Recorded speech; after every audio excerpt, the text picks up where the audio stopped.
Shalom, saudara dan saudari yang terkasih dalam Tuhan kita Yesus Kristus. Marilah kita luangkan waktu beberapa menit untuk berkencan dengan Tuhan saat ini, agar dari hari ke hari kita semakin dekat dengan Tuhan, sehingga hidup kita semakin diberkati dan menjadi berkat.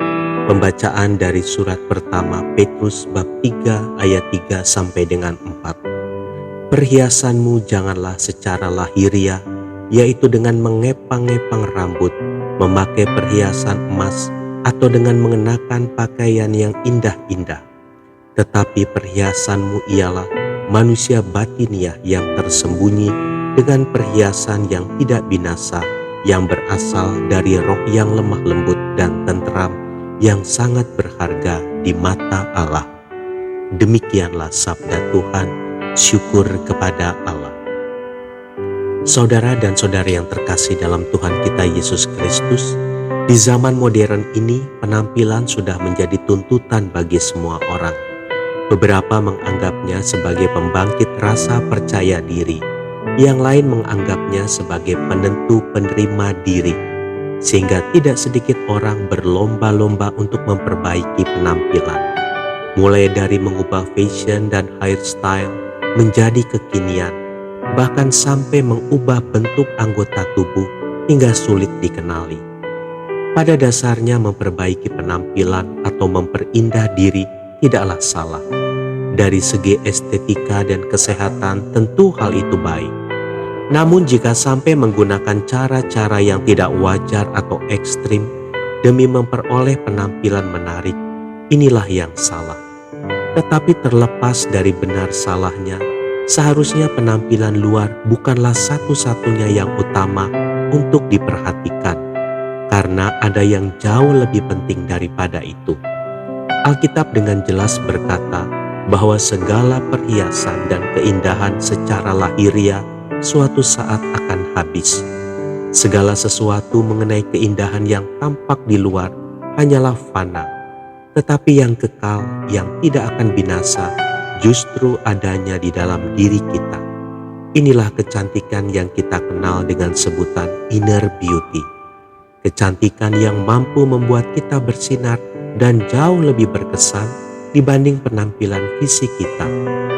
Kedengarannya mungkin klise, tetapi kitab Amsal mencatat juga bahwa kita perlu menjaga hati, karena dari sanalah terpancar kehidupan. Amsal 4 ayat 23.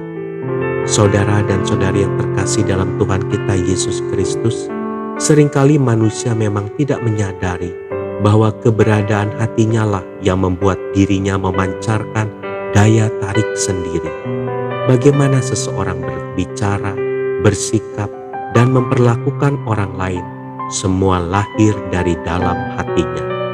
Bila hati seseorang terisi dengan kebencian, iri hati, bersungut-sungut, dan semua hal buruk lainnya, maka hal yang sama akan dihasilkan melalui cara hidupnya. Lalu, masih terlihat indahkah penampilan fisik yang dirawat dengan sangat baik itu? Memerhatikan penampilan luar tidaklah dosa, tetapi jangan lupa bahwa merawat hati adalah jauh lebih penting. Hati perlu juga dijaga dan dirawat, bahkan perawatannya harus lebih intensif dibandingkan dengan penampilan luar kita. Sebab kalau sumbernya saja tidak sehat, bagaimana kita bisa memancarkan kehidupan yang sehat juga? Ingat, hidup sebagai murid-murid Tuhan Yesus adalah untuk menghasilkan buah yang baik yang bisa dinikmati orang lain. Kalau kita bisa menjaga hati kita dengan baik, pasti yang dilihat orang adalah yang baik, meski kita tidak bisa memaksakan penilaian orang lain selalu baik kepada kita. Lagi pula, bukan yang berpenampilan menarik yang membuatnya memperoleh upah surgawi, melainkan orang yang terus menjaga keindahan hatinya.